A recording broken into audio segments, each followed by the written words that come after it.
This World Cup keeps on amazing us, keeps on, showing us that the underdogs are actually cooking, ladies and gentlemen.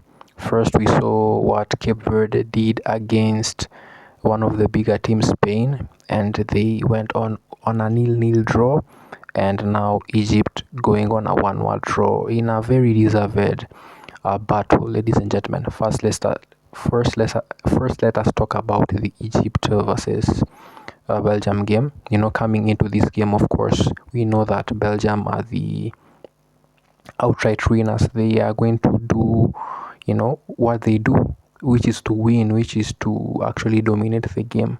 But in actuality, you could see that football is changing, ladies and gentlemen, and the quality of players that every team is producing, is very interesting, because most players are now playing at the highest levels, be it locally or internationally, and that is exactly what you got, man.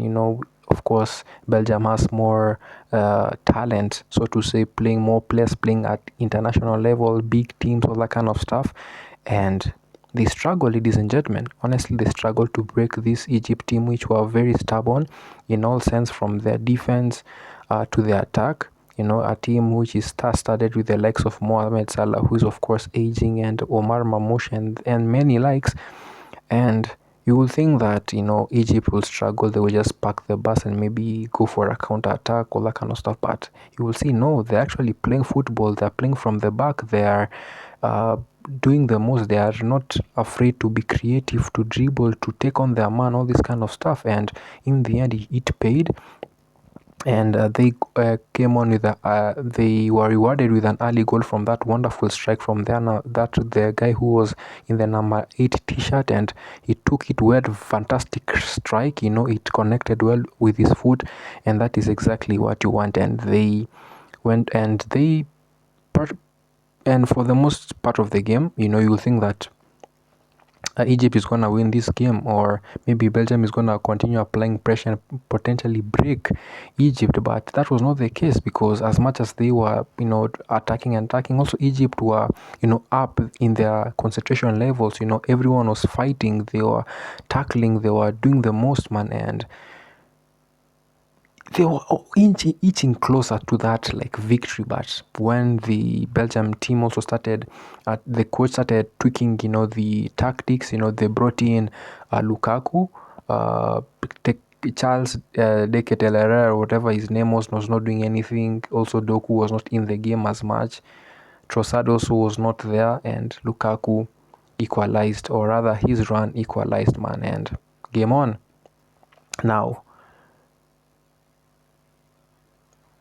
you will say it was unlucky, because Lukaku busting into that, making that run into the box, trying to push that goal, and then leading to that error of courtesy of that defender just scoring an own goal. It was the pressure, and you'll say, what, fair play to Lukaku, because they needed that, because there was no one who was running into the box and just trying to cause a menace in that defense. And fair play to Belgium for trying to cause some chaos, man. But honestly, I feel like they could have done better. They were the better team, so to say. And fair play again to my African brothers. Cape Verde. I'm gonna talk about Cape Verde versus Spain in a minute. But my goodness, Egypt played, man. If the fact that they have also took the kid from the Barcelona youth team, and he came onto the game, and he actually they did something, goes to show that they are actually, we are seeing more and more talent outside, and just quality players who deserve to be in this team. And fair play, man. Fair flipping play. Of course, there were some leaks in both sides, and I feel like they're gonna tweak it in the coming games. And I feel like both teams are, of course, sure. It's a surety that they're going to be going into the round of 16. Yeah, right. So fair play to Egypt, man, and that is what you want to see, man. And again, underdogs, teams that you will think that they will not beat these big teams, are actually doing very, very well, from the Asian teams to now our African brothers, man. Wow, fantastic. Now on to the Cape Verde game. I've watched all these games. Spain, what a team it has. Just like Belgium, they have quality players playing at the highest of the highest levels. Unlike Cape Verde, I do not know any Cape Verde player. Only one of the players that they've highlighted is their defender, who's of Irish origin. His story is very interesting, that he got a text from the coach via LinkedIn, I believe, and then he just aired it for about 9 months. Then things happened. Then he's now into the team, and he helped the team, achieve that draw, man.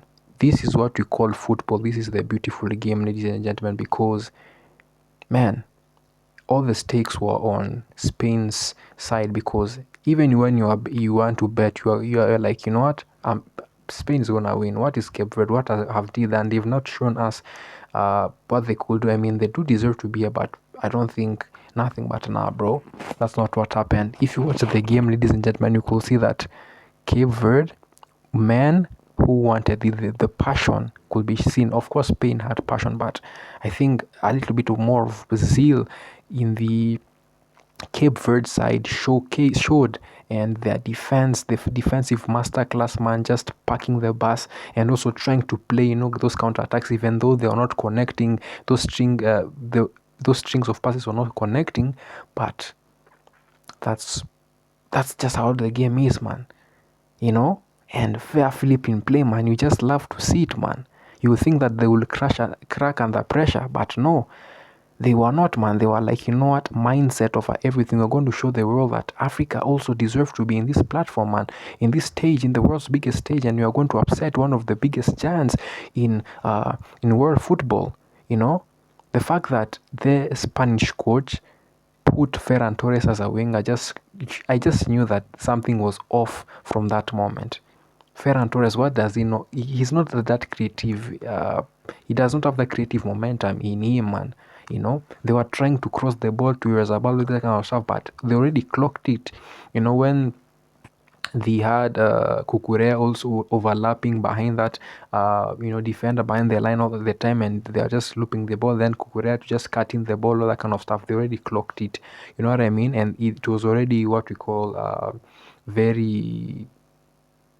You just know that that's gonna happen. Forgive me for a lack of better word. You know what I mean? And nothing from De La Fuente, man. Nothing from De La Fuente that you say, you know what, nah. Until when Lamine Yamal and the likes of Nico Williams came, then you are like, you know what? That's what they were missing, man. That's what they were missing. Lamine Yamal did more than what what's his name, Ferran Torres did. I do not know even why they put Gavi up front, man. I don't know. Wagwan fam. Why did they put Gavi in the wing, man?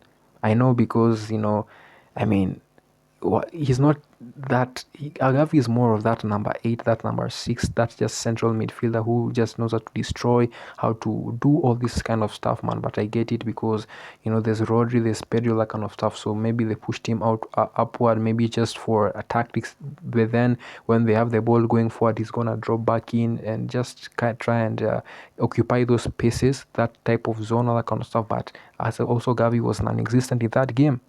Lamine Yamal did the most. Ferran Torres had 2 shots that clear chances, but nothing, man. Yeah, the Cape Verde players latched onto their life. That goalkeeper saved them, and fantastic from everyone, man, because they were workhorses, man. They were doing the most, and they deserve it, man. There was this large defense from that guy, from the guy with the amazing story, who got the LinkedIn what's it called, message, and then just keeping the boys at bay, man. This is football, man. This is football. All you kids watching, man, this is the beautiful game, man.